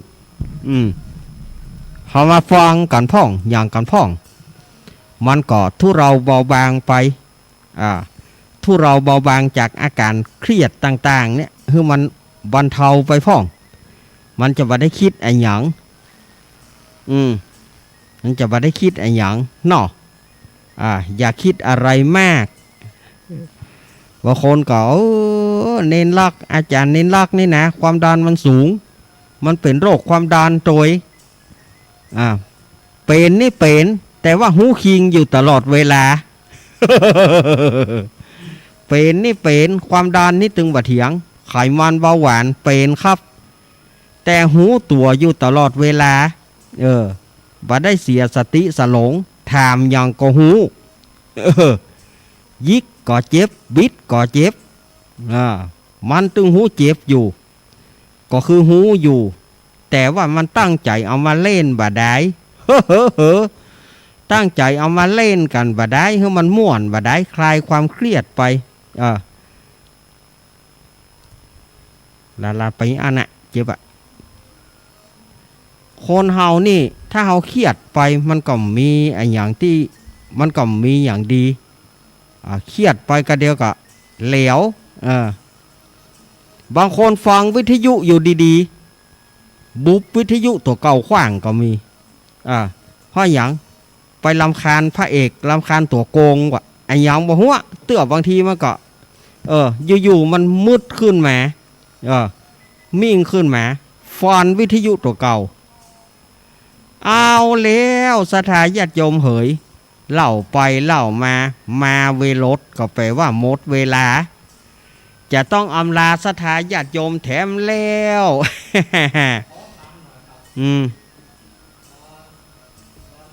หน้านี่จะเข้าที่ไหนครับเข้ารายการไหนยังบอกว่าเด้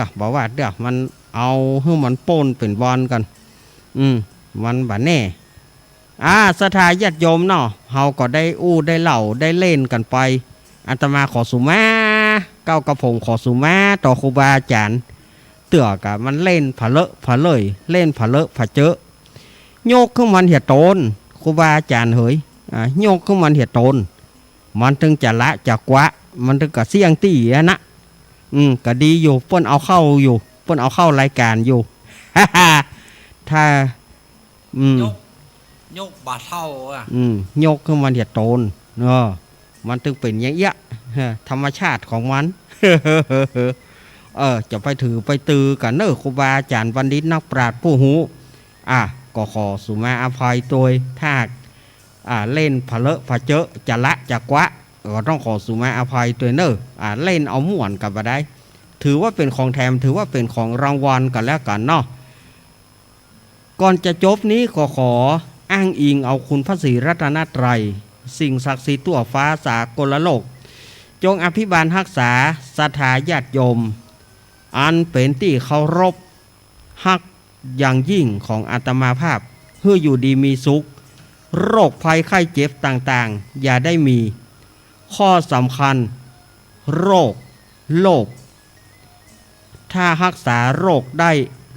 โลภก็อย่าให้มันเกิด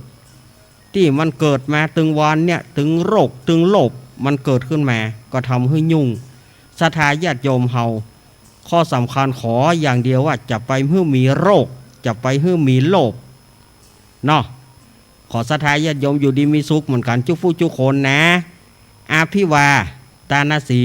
ริสานิจังวุธาปัจจายิโนจัตตารโรธรรมาวัฏันติอายุวันโนสุขังพระลังขอเจริญปอน